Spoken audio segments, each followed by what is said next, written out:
So Matt, it is Thursday, January the 28th, is it? 28th, 29th? Either way, it's Sunday in late January.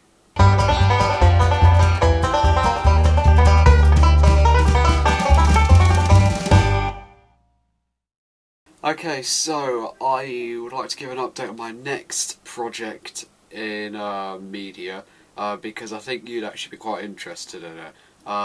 Next project is a promotional video, which is basically not an advert, it's instead a 4 to 10 minute video, pretty much just promoting an idea or a company rather than a product. And it has more interviews and more shots of just everything in general, more information in it, than an advert which is simply, telling you to buy the product, and that's it. So yeah, why this feeds into why you might find it interesting is not because of the actual video idea, it's what I might potentially, not 100%, still to hear back from them, but may potentially still be doing. I'm doing it, potentially, maybe, not 100%, may go either way, haven't heard from them yet, but probably still hear from, on Hideout. Yes, I might be coming back. Just for like a few days, just to shoot a video, and pretty much, if it happens, which is a not 100% still contact them, not sure if it happened or not, kind of possibility, I will definitely want to interview you, say why you like Hideout, and yeah, it should be good, and you'll be able to see it, and yeah, it will be good if it works, because I haven't heard from them yet. I sent an email to the office on Tuesday, and I haven't heard back from them, and it's now Thursday, so just hope and pray they have heard back. I'll probably send one email to them again tomorrow, but haven't replied by them. But yeah, hopefully they reply. But yeah, I'll be back to Hideout just for a few days to do a video. Also, it's just occurred to me, you're probably wondering, why the hell does the angle look a lot different? Well, as you can see, I've got a little bit more light on my face, not a whole lot more, but just a bit more. That's because I'm zoomed in all the way. And yeah, I'm zoomed in all the way just so I look close enough to get the light on my face. Yeah, and it feels really, really distant. But yeah, it's hopefully it does get a little bit more light. I really want to get a new light, but I'm procrastinating again. I probably will have to get one because this is not going to work out for long. I have to make sure I keep my head under the light and everything. Yeah. Okay, so a big offer has gone through. Alexandre Pato, one of the best young strikers in the world, has gone to Chelsea from AC Milan. Oh my god, that is amazing. It must have been something like 80 million or so. Wait, sorry? Sorry? Wait, what? The year's 2016? Not 2009? You sure? It was only a loan? He's not even at AC Milan. Well, it's just occurred to me Alexandre Pato is no longer what he used to be, but he's still being loaned out to Chelsea.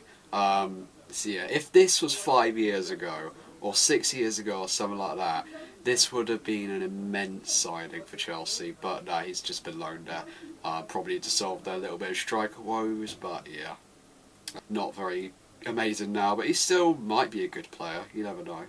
And Newcastle splashed their cash by getting John Joe Shelby and Andros Townsend for a combined 24 million. Now, is they both of them worth 12 million each? No way. They are not worth 12 million each. I'd say Townsend probably 8 million max, Shelby probably 5.5 million max, in my opinion.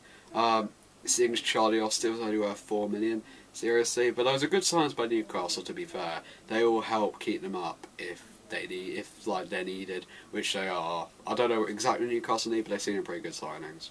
So the most interesting saga of the window has now been complete, with Lamine Kone finally going to Sunderland. I mean, at the start of the window they were going to get him, then they got Bayern Munich centre back, then the club that owned Lamine Kone got really angry, like saying they're going to get him, then they won't because they got Kirichkov, or whatever the hell his name is. Kirichkov ended up having a horrible debut, but that's beside the point. Then Lamine Kone was going to Sunderland again, but they rejected the offer or something. Then Sunderland offered for him again, and just yesterday he joined. So yeah, that concludes that 28 day saga. Hopefully it'll be good after all that, all clogging up of the transfer centre news blog, which is my preferred means of looking up transfers. One more thing about before I get into my movie review is I have been playing a lot of Star Wars Battlefront recently. Obviously, you knew I'd like the game. I mean, look at my channel, I have got videos of Star Wars Battlefront on there. I think at least I haven't privatised them, but you know I like the game. The Xbox One version, which came out in November, I got for Christmas. I've just been having so much fun on it recently. It is a really fun game to play, and yeah, I have just got a few funny moments that I recorded on Xbox that I want to show you right now. So yeah, here are just a few of those funny moments. Oh yeah, let me just say, you probably don't know a lot about Star Wars. This is more to people who do know stuff about Star Wars and stuff about the game. So yeah, really, a few of these things are just game mechanics gone wrong. Actually, I think probably all of the game mechanics gone wrong, and most are on the game mode heroes versus villains. So yeah, there's more to people who played Star Wars Battlefront, but to those who haven't, yeah, buy the game, it's great.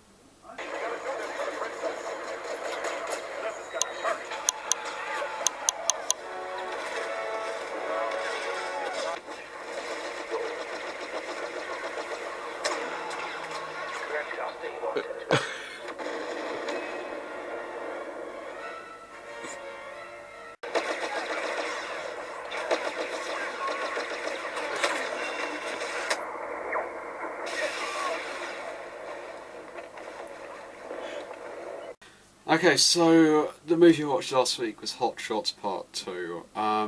Yeah, I haven't reviewed Hot Shots Part 1, I've seen it, I haven't reviewed it, so there's not really a lot of context to review Hot Shots Part 2. It's a good movie, by the way, Hot Shots Part 2, great comedy, but either way, today's movie, like I said, a kind of a backup option was Kingsman, so that's what I'm going to review, Kingsman. Okay, so everyone's pretty much saying Kingsman is just a mix between James Bond and Men in Black. Now, I love both of those franchises, and combining them both in this movie really did kind of work. I mean, it has kind of like the British and spy mentality of James Bond and all the traps and gadgets and everything, but then it had the comedy and just overall sort of style of it. And story and beats of Men in Black.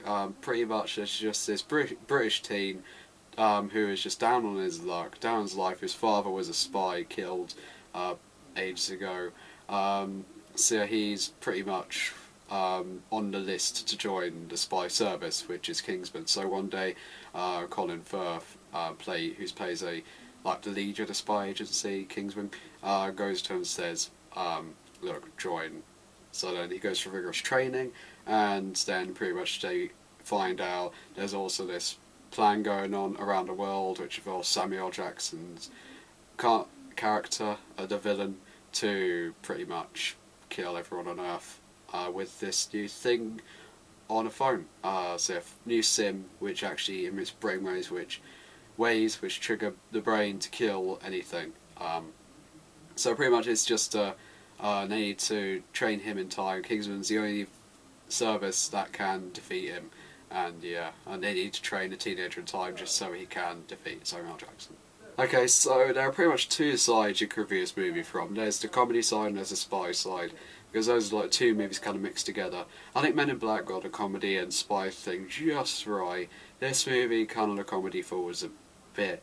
I think it took so many risks with comedy, and some of it did work, but most of it didn't. I got to admit, they do swear too much, and some of it is just too mean-spirited jokes, and I don't know, some of the jokes just don't work, because everything around the characters is too mean and everything.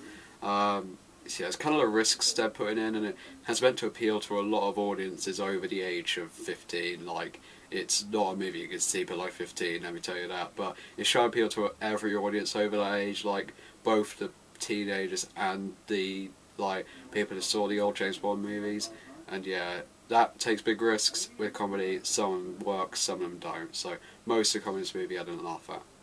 But then the spy and action aspect of the movie was brilliant. I don't usually say this a lot, but the camera work during all the action scenes when they're going on, just awesome. When the action's going down, you feel like it's going down, you can't help but crack a smile at just how much is going on and how kick-ass everything is around them. It's just great.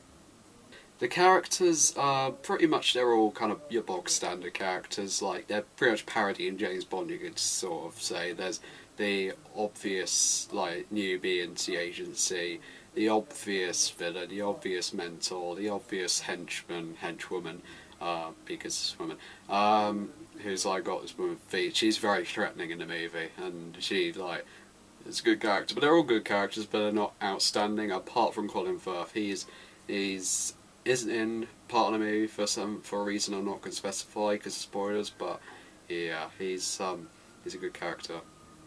And the story is kind of split into two parts, obviously. There's the first part, which is just training the team to become a spy and dealing with his life. Second part is trying to stop the villain.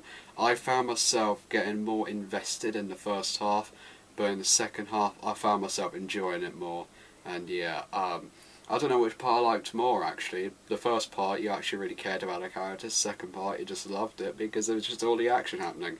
A few of the action scenes weren't explained beforehand. Like, there's this one action scene where I had no idea what the hell was going on until after it happened, and I was like, okay, you could have explained that beforehand, but okay, at least they explained it, better late than never. But it's always good to explain it before you do it.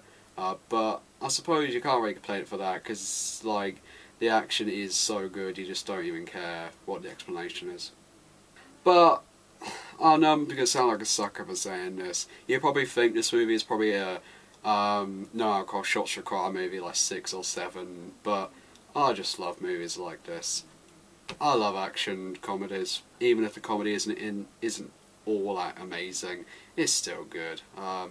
So yeah, but I gotta say, it is a very, very, very good movie. Okay, Matt, your vlog on Saturday. Subscribers, leave your ideas in the comments. Ideas for vlogs in the comment box. I'll see you on Saturday.